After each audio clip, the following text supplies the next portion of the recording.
This is the mop-up for December 19th, 2024. I'm David Feldman in New York City. Thank you so much for finding me. Please like this episode so I remain in your feed, and leave a comment.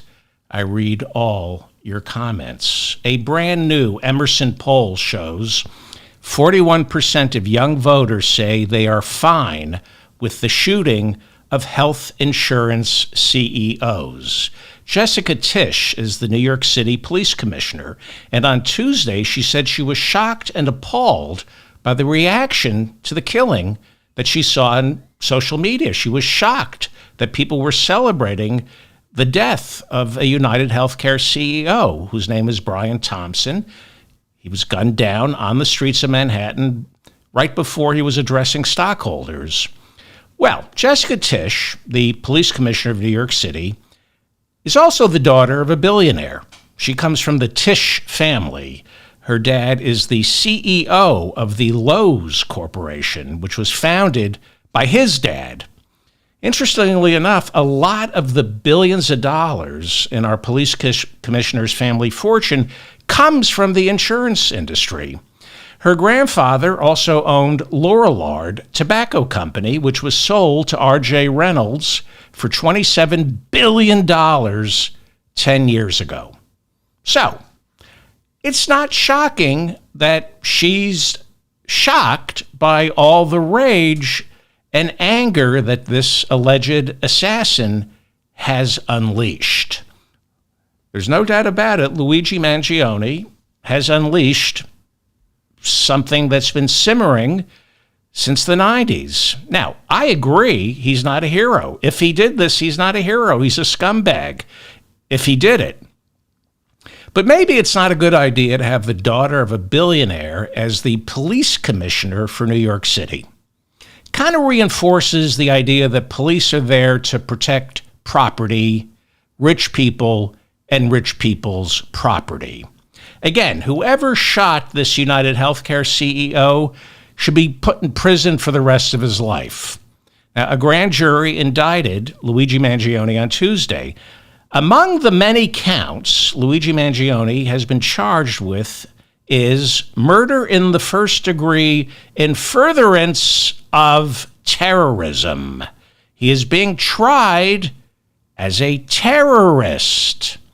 Manhattan DA Alvin Bragg, he's the one who got those convictions on Donald Trump earlier this year. Manhattan DA Alvin Bragg said Mangione has unleashed terror in the corporate suites.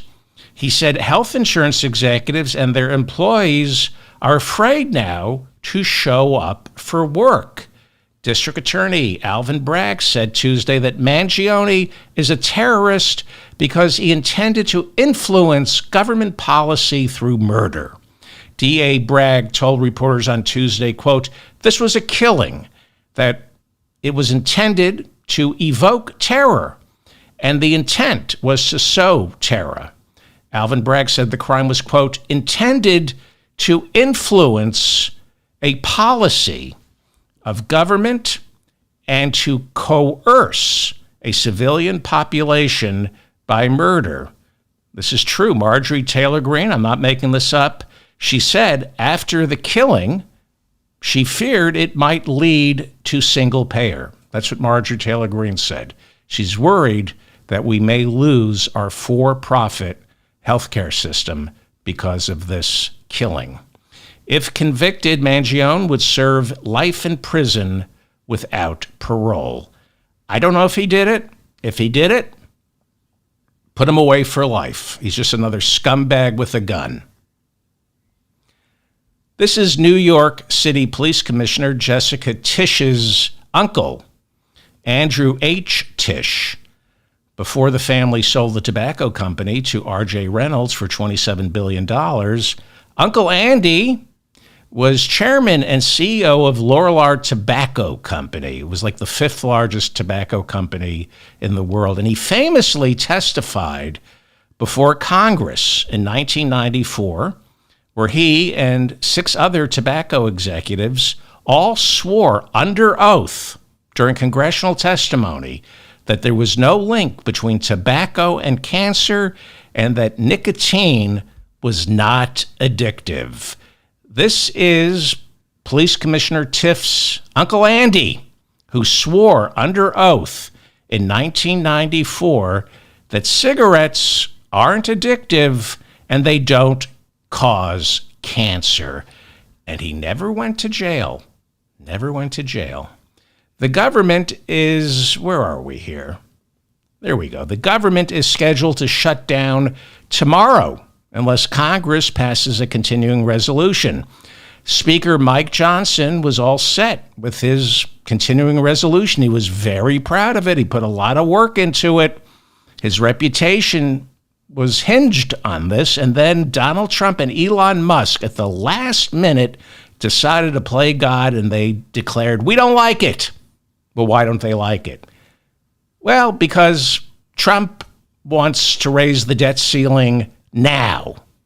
Trump wants the debt ceiling raised before he becomes president, so he doesn't get blamed. The deal Joe Biden struck last year was to pass a 2024 budget. This was a deal he made with then Speaker Kevin McCarthy. It was to pass a 2024 budget. They would raise the debt ceiling, and then no more discussion of the debt ceiling again until after January 20th. Whoever becomes president, they kicked the debt ceiling down the road until January 20th of 2025, when a new president would have to deal with it. That was the agreement that Joe Biden struck with the Republicans. But now Donald Trump wants the debt ceiling raised under Biden's watch. And he's warning any Republicans, if you vote for Mike Johnson's continuing resolution, you will be primaried. That's the cudgel right now. Not physical violence yet. Now it's you will be primaried.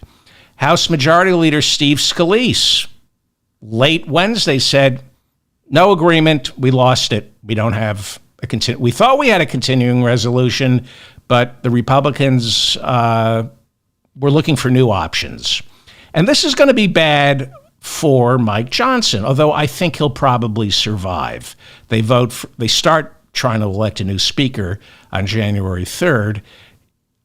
Andy Harris is the chairman of the Freedom Caucus in the House, and he's saying that a lot of people are not happy with how Mike Johnson assembled this continuing resolution. A lot of people are not happy with Mike Johnson, and they want to get rid of him, are not going to vote for Mike Johnson. It's too bad, because this continuing resolution included a $4,500 a year raise for members of Congress. Their salaries have been stuck at $174,000 a year since 2009, which, if I'm not mistaken, is also the last time they voted to raise the minimum wage. That was back in 2009. Does anybody know what the minimum wage is? The federal minimum wage? $7.25 an hour. They haven't been able to raise the minimum wage since 2009, but they're prepared, or they were prepared, to give themselves a $4,500 a year bump, because how are they supposed to live on $174,000 a year? So there is no budget for 2025. If we don't get a continuing resolution, tomorrow the government shuts down, 12:01 a.m. Saturday. Under the continuing resolution that didn't get passed, Trump would be president when it finally becomes time to put the finishing touches on the 2025 budget around March. That was what this continuing resolution called for. You're supposed to have a new budget for 2025 passed and operating in October 1st, 2024. So Donald Trump wants the debt ceiling raised now, otherwise shut down the government. Why does Donald Trump want the debt ceiling raised under the Biden administration? Because he wants to cut taxes for America's wealthy, and that will require increasing our national debt. He added $8 trillion to the national debt with his tax cut for the rich. When he left office, about 1/3 of the entire debt was racked up by the king of debt, Donald Trump. This is why he's saying, let's get the debt ceiling raised now. The deal was scrapped because Democrats got some goodies. And Elon Musk, President Elon Musk, the wealthiest man in the world, is who invested $250 million into Donald Trump's campaign. He has as much a hold over Donald Trump right now as Vladimir Putin. So what didn't Elon Musk like, or as Bernie called him last night, President Musk? What President Musk didn't like was the continuing resolution would transfer control of RFK Stadium to Washington, D.C. Yeah, that's a reason to shut down the government. There would be a pay raise for members of Congress. That's what Elon Musk didn't like. There would be new regulations on health plan administrators. And there would be federal funds going to rebuild Baltimore's Francis Scott Key Bridge, which, if you remember, was rammed into earlier this year and was destroyed. President Elon Musk called Mike Johnson's continuing resolution, quote unquote, criminal. Criminal. Elon Musk called it criminal. If Congress does not extend the funding, most of our government will shut down. 12:01 a.m. Saturday, workers will be furloughed the weekend before Christmas. Now, they'll be reimbursed, but they will put a lot of things on their credit card, and they won't be reimbursed for the 29% APR that they pay on their credit card. But why would the richest man in the world care about that? The Wall Street Journal reports this morning that Trump is planning to lower taxes for the wealthy, as well as eliminate income taxes for Americans living and working overseas.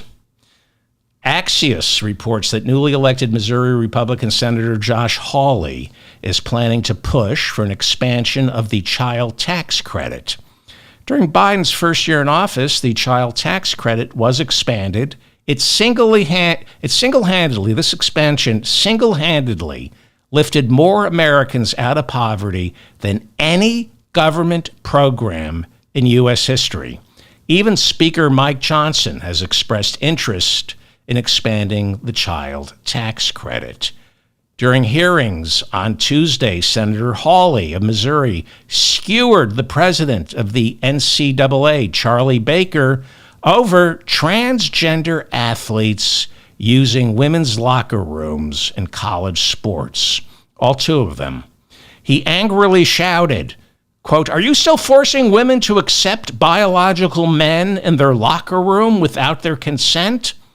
And Charlie Baker, the new president of the NCAA, kind of hemmed and hawed. He was surprised that Josh Hawley was asking about these two transgender athletes because he was told the hearings weren't about transgender athletes in sports. They were about something real, the impact of online gambling, especially gambling on college sports and how it's destroying the lives of college athletes and the students who bet on them. During the hearings, when Josh Hawley wasn't screaming about transgender athletes, during the hearings we found out about the lives of college athletes now being threatened by fellow students who bet on them, lose money, and then blamed the athletes and threatened their lives. Baker, when he wasn't grilled by Hawley about biological men, Baker called for a ban on something called prop bets in college sports. Prop bets are proposition bets where you can go online and pretty much propose a bet on the color of the Gatorade the winning team is going to pour all over their coach. Senate Judiciary Committee Chairman Dick Durbin, Democrat, called for these hearings on sports gambling because Durbin said he believes online sports gambling has become a national health problem. Online gambling was legalized in 2018 by our Supreme Court, and now 38 states allow you to gamble over the internet because that's what teenagers should be doing. Gambling. College kids should be gambling online. 2.5 million Americans suffer from severe gambling addiction. Close to 10 million have what is called a mild gambling problem. What is a mild gambling problem? You lose your house and your child's college fund, but your parents can make sure that you're not homeless. That's a mild gambling problem. Missouri just legalized sports gambling online. It will start in 2025. On January 1st, 2025, Missouri becomes the 39th state to allow online Wait a second. Senator Josh Hawley. He's from the state of Missouri. Wait. Do you think he only wanted to talk about those 3 transgender athletes competing in women's sports because he didn't want to talk about online gambling because he's ashamed that he didn't speak up against it in Missouri and it's going to be legal in 2020? No, he wouldn't use transgender athletes to distract attention away from something he's way too embarrassed to admit, and that is the fact that Missouri has legalized online gambling, starts in 2 weeks. Thousands of Josh Hawley's constituents are about to go broke, lose their homes, their life savings, but Josh Hawley is too chicken shit to take on the powerful gaming lobbyists. So instead, he picks a fight over the transgender athletes. Would he do that? No. That's not why Republicans are so obsessed with the 2 transgender college athletes who want to use the women's locker room. It's not to deflect and distract. Online gambling spent $1.5 billion on advertising in 2023. A lot of celebrities endorsing online gambling, trying to convince you to lose your home, your life savings, and your family.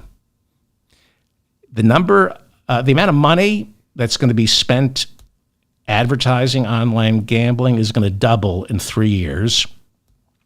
More teenagers, more college kids in Missouri will become addicted because of this. But it's way more important to talk about biological males. The gambling companies are, again, spending money, billions on advertising, and way more on new technology that encourages micro-betting.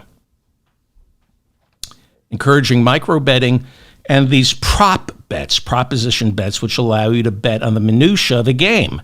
And that, according to studies, being able to bet on the minutia of a game makes internet gambling all the more addicting. College athletes are having their lives threatened. They're getting harassed by college students who are losing money betting on their fellow students. Speaking of gambling, President Biden said he would support legislation banning members of Congress from playing the stock market. The stock market is gambling. Well, it's not gambling if you're a member of Congress. Something about members of, I don't know what it is, but when members of Congress bet on the stock market, they do incredibly well in the market. If you mirror Nancy Pelosi's trades, or Ro Khanna's, or Josh Gottheimer's, you will make a fortune. Just buy whatever they're buying, sell whatever they're selling. I guess they're just good. I guess they just have a skill when it comes to picking stocks. Meanwhile, Joe Biden, the most consequential president in my lifetime, has an approval rating that has hit a new low. He will leave office 32% underwater.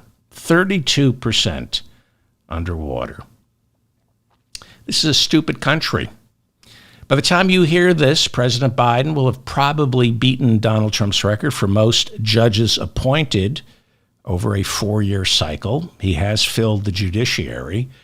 This week, he kept a promise to tackle hidden junk fees for consumers who check into hotels or buy tickets to a concert and then get hit with, these inexplicable 3% fees, tourist fees. The announcement was made by FTC Commissioner Lina Khan. The Federal Trade Commission voted 4-1 in favor of these new laws banning junk fees. 4-1. There was one commissioner who voted in favor of junk fees. That would be Andrew Ferguson, Donald Trump's nominee to replace Lina Khan as FTC commissioner. President Biden approved California's ban on the sale of any new gas-powered cars by the year 2035. You will not be able to sell new gas-powered cars after 2035. You can sell used cars, but no new gas-powered cars can be sold in California after 2035. Now, because California is one of the world's largest markets for automobiles, any law it passes affects the entire car industry. Any law it passes regarding the manufacturing of cars, it affects the entire car industry, sometimes worldwide, since Detroit wants to make one car for the entire country, one model. They don't want to make a separate model for California and gas guzzlers for the rest of the country. Under law, California can change rules on auto emissions, but it first must be cleared by the president. So while Biden approved this, Trump is expected to reverse it. Think about this. No new gas-powered cars can be sold 10 years from now. Not just in California, but it would be throughout America because California is so huge. Let's see if President Musk, who owns Tesla, lets this ruling stay. Maybe President Musk, because he owns Tesla, will let this decision stick. President Biden also told Americans, calm down.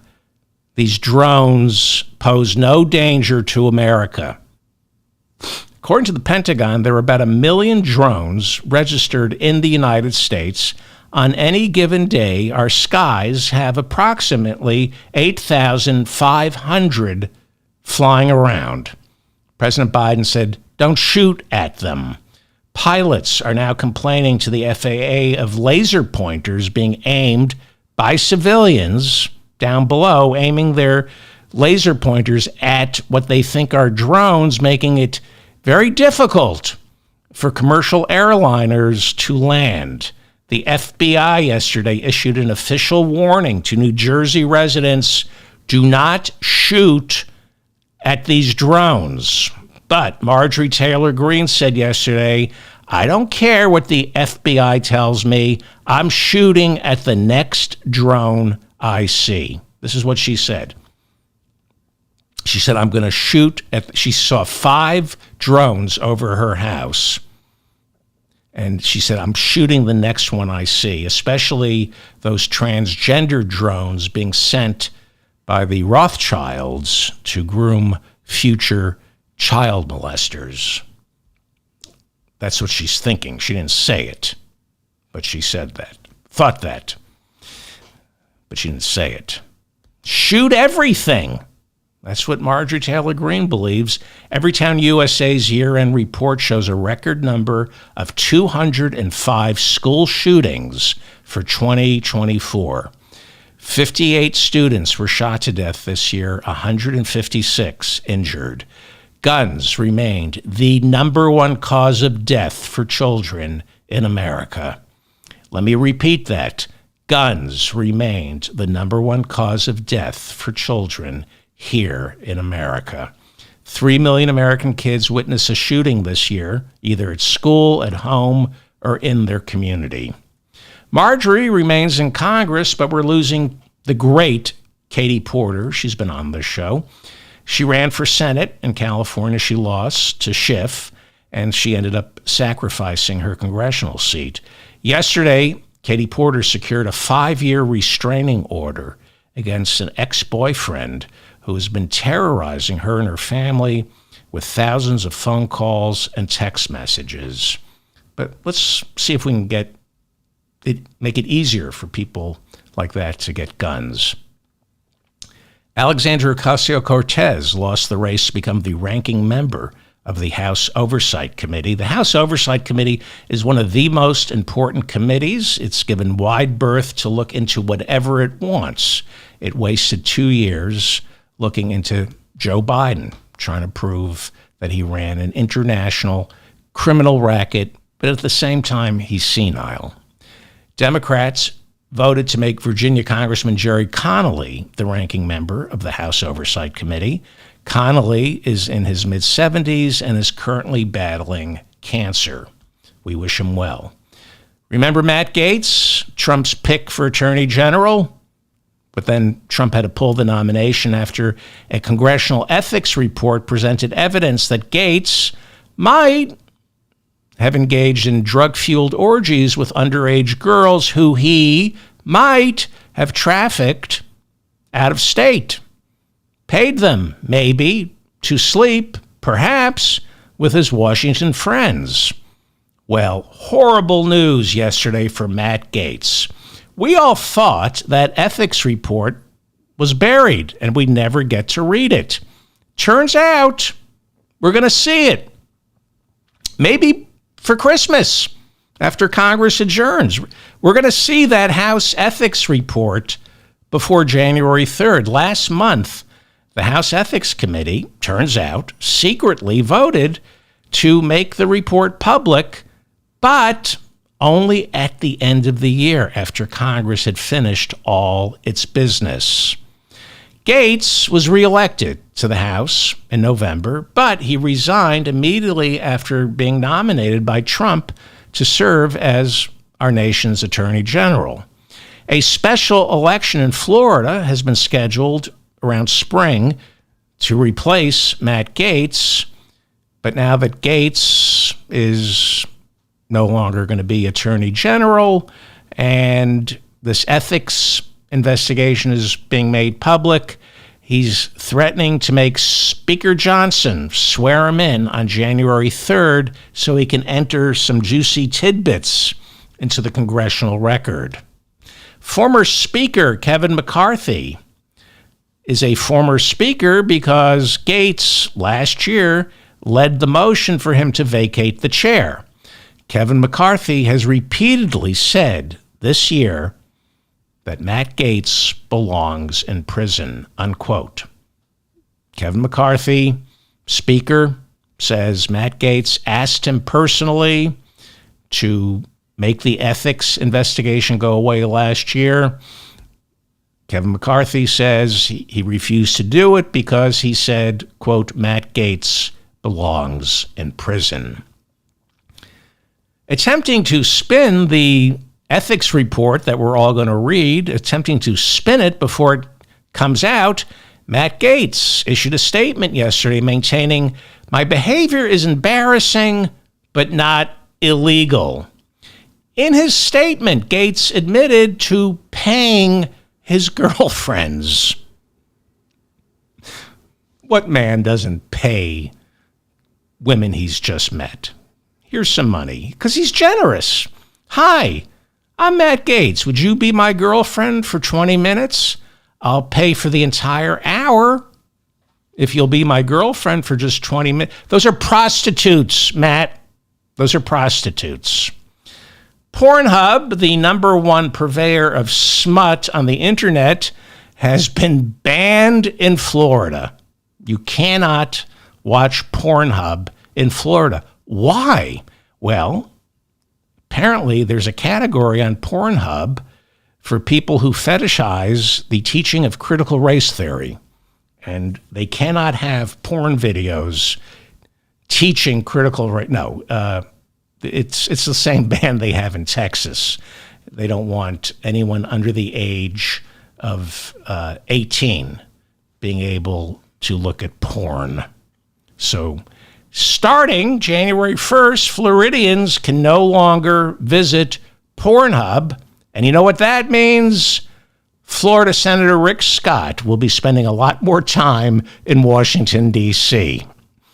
I mean, if he can't, he's going to be doing the people's business in Washington, D.C. He's going to be working and working for the people in Washington. He's not going to come back without PornHub. Rick Scott's middle name is PornHub. Rick Scott is so ugly. Last night, his inflatable doll told him, I can't, I have a yeast infection. That's how ugly Rick Scott is. And he should be in prison. He stole $1 billion from Medicaid and Medicare when he ran a chain of hospitals. Stole $1 billion. Well, who needs PornHub, right? Who needs PornHub? That's what I always say. When Trump's new border czar, Tom Homan, is giving out free lap dances at Mar-a-Lago. That is an actual photograph. That is not Photoshop. This is a real photo of border czar Tom Homan giving out free lap dances at Mar-a-Lago. Shake that moneymaker.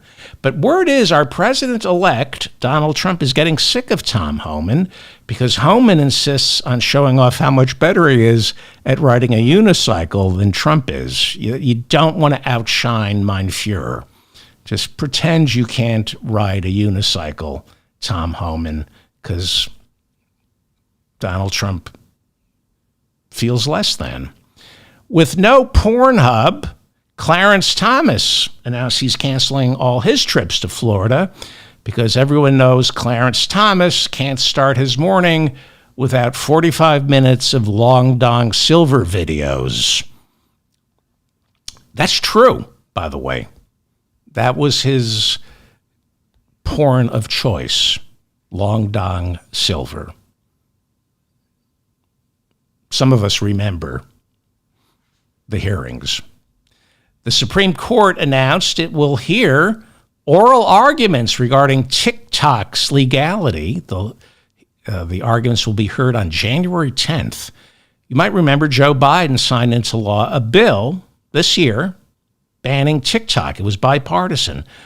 The new bill passed bans TikTok unless it sells to a company that has no ties to the Chinese government.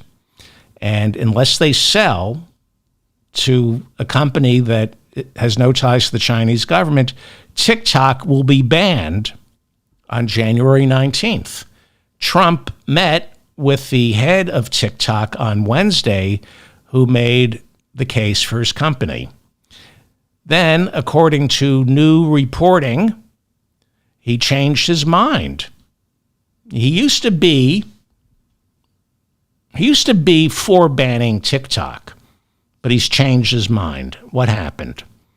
Well, according to reporting this year, Trump had his mind changed for him by billionaire Jeff Yass, who has a huge stake in TikTok. And Jeff Yass donated millions to Club for Growth, which in turn donated those millions to Donald Trump. Yass also hired Kellyanne Conway to lobby her former boss, and suddenly Donald Trump is pro-TikTok. The EU this week launched an investigation into TikTok over allegations TikTok ran Russian-paid videos designed to interfere in Romanian elections. The Democratic House leadership said it remains committed to the TikTok ban and reiterated that unless TikTok is sold to a company with no ties to the Chinese government, it will be removed from the internet unless the Supreme Court acts quickly. I don't know if they'll act quickly.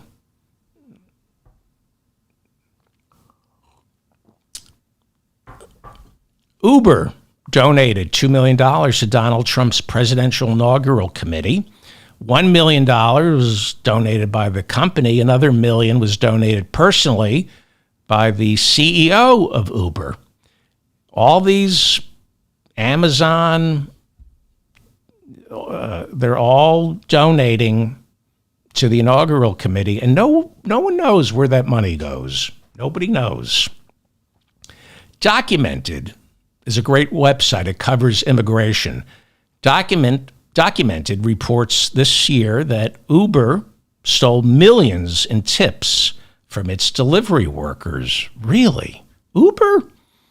Earlier this year, Uber shut down Drizzly, a division of Uber Eats that allowed customers to order alcohol and have it delivered online. What a great idea. What a great business idea. It went out of business. According to new reporting from Documented this week, Uber owes 8,300 Drizzly delivery workers millions in tips. Had customers read the small print, they would have known the tips didn't necessarily go to the workers. We looked into this. Uber drivers do get 100% of your tip, but not the bartenders on wheels. You can no longer order alcohol and have it delivered to your home. At least the Romans went to the Colosseum. At least they got out. They saw some fresh air, smelled some fresh air. 10,000 Starbucks baristas officially threatened to strike yesterday. Workers United represents baristas in 525 American Starbucks stores. Workers United says Starbucks refuses to bargain in good faith. Starbucks faces hundreds of lawsuits over unfair labor practices, which is another reason Workers United is threatening the strike. The Economist has a story this morning entitled, "Workers Love Donald Trump. Unions should fear him." According to The Economist, Joe Biden unleashed a 4-year resurgence in unionization. During the past 4 years, unions have become more popular than they have ever been in 60 years. There's been an increase in strikes, as well as increases in petitions to organize. This year alone, there's been a 25% increase of petitions with the NLRB for workplaces to organize. The Economist points out that Trump's claim to be pro-union is empty rhetoric, and they cite Trump's boss, President Elon Musk, who has been fighting off union drives at Tesla since it began, since he founded it. Donald Trump won the Electoral College and the popular vote, but apparently he's just as much a sore winner as he is a sore loser. Donald Trump has officially sued the Des Moines Register as well as the renowned Iowa pollster Ann Selzer for consumer fraud after Selzer issued a survey the weekend before Election Day showing Kamala Harris beating Trump in Iowa by 3 points. Trump's lawyers say Selzer was attempting to create a false narrative of inevitability for Kamala Harris. Lawyers say the poll was off intentionally, and that's why Donald Trump is suing Ann Selzer. I'm the one who should sue Ann Selzer. I banked my reputation on that poll. I should be suing her. She quit, by the way. Well, Trump is threatening to sue other news organizations fresh off the success of ABC News, owned by Disney, agreeing to pay Donald Trump $16 million to make a defamation lawsuit go away. Trump filed the lawsuit back in early spring after ABC News anchor George Stephanopoulos said on air that Trump was found, quote, unquote, liable for rape in the E. Jean Carroll lawsuit. A jury has ordered Donald Trump to pay E. Jean Carroll more than $80 million for what the judge in that case called, quote unquote, rape in common law parlance, unquote. Trump is appealing the ruling. He hasn't paid E. Jean Carroll yet, but Disney is going to pay him $15 million. So far, the only one who has seen a dime from that rape is Donald Trump. Thanks to Disney, he's getting $15 million. George Stephanopoulos is reportedly furious with the settlement. He said, $15 million? It takes me almost half a year to earn that much money. George deleted his Twitter account. That's what he did. He has 2 million followers, and he deleted his Twitter account. Yeah, that'll show him. Well, this is what happens when news organizations are owned by conglomerates like Disney. Disney has a lot of business in front of the incoming Trump administration's Justice Department, its SEC, its FTC. They don't want to make an enemy of Donald Trump. This is the culture of fear that Viktor Orban has been able to cultivate in Hungary. It is, as many people like Anne Applebaum write, it's the new version of authoritarianism. It looks like democracy on the surface. Orban will hold elections. There's an opposition party. But somehow Viktor Orban keeps winning. Why? Because he uses his power and money to undermine radio, television, and newspapers that oppose him. It's all done under the radar. So normal, everyday Hungarians can't see that they're living in a crypto-fascist state. Steve Bannon works closely with Viktor Orban, speaking to the New York City Young Republican Club. Bannon said, quote, "We want retribution and we're going to get retribution." Doesn't his trial for ripping off donors to a charity, doesn't it begin this week? Isn't New York State Attorney General Letitia James putting him on trial again this week? The Electoral College officially voted to make Trump our 47th president. Fake electors from 2020 cast ballots this week in Michigan, Nevada, and Pennsylvania. CNN reports that Trump's embattled pick for Secretary of Defense, Pete Hegseth, maintained that January 6 was a false flag operation. That's who you want running the Defense Department. He blamed Antifa for January 6. Antifa doesn't exist. It's an ideology. There's no central command for Antifa. Maybe he is qualified to be Secretary of Defense with a $1 trillion a year budget. Imaginary enemies are necessary. Hegseth is qualified. If he thinks Antifa is responsible for January, we need imaginary enemies to justify $1 trillion a year on defense. The CDC identified America's first case of severe bird flu. Here's the bird. Looks okay to me. I'm guessing she's a hypochondriac. "I'm sick. Pay attention to me." Boo-hoo-hoo. Trump is actually worried about catching bird flu. The pigeons at Mar-a-Lago have been ordered to wear masks, and out of an abundance of caution, the bronze statue of General Robert E. Lee that greets people to Mar-a-Lago, even the statue is wearing a mask. That is paranoid, right? Well, if you get the bird, what am I doing here? There we go. If you get the bird flu, here's some advice. And then I'm going to wrap it up. How are we doing on time? I'm wrapping it up. I recommend chicken soup. Unless, of course, the chicken has bird flu.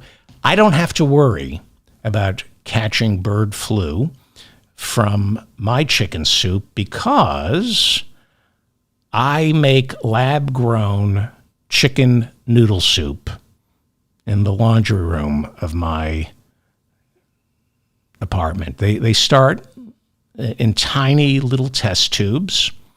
Then I add some stem cells, some recombinant DNA my mother used to use, salt, and regular tap water. And in just hours, I have lab-grown chicken noodle soup, totally free of bird flu. Doesn't it look tasty? You have to remember to take the goggles off before digging in. You got to take the goggles off the chicken noodle soup before you eat it. Speaking of venereal diseases, this is a question that has plagued our leading scholars almost as much as syphilis has. Did Columbus introduce venereal disease to the New World, or did the New World introduce venereal disease to Columbus? I've had a lot of professors on this show, and some professors say Columbus brought VD to America. Others have said, no, Columbus brought VD back to Spain. Well, we have an answer. According to the BBC, ancient DNA analysis now reveals Columbus caught VD from the New World, and he brought it back to Europe along with tobacco. He gave Europe tobacco and venereal disease. Here is, let me have an actual photograph of Columbus returning to Spain after his second voyage. That burning sensation he feels isn't the VD, it's the torches from all his mistresses he gave VD to. Okay. Am I done here? I'm done. I'm David Feldman, reminding you to stay strong and protect the weak. Please like this episode so I remain in your feed. Please share it with your friends. That's the best way to help me out. Check out all the garbage over at shopdavidfeldman.com. Thank you to Bob and Mila in the chat room. My nephew Leonard is supposedly a moderator. I read all your comments. What else? Subscribe to this channel. Subscribe to my newsletter. No show tomorrow. My next show is 2:30 a.m. Saturday morning. Hopefully the government will be open. The government might be shut down at 12:01 a.m. Saturday morning. My show, I'm doing a show at 2:30 a.m.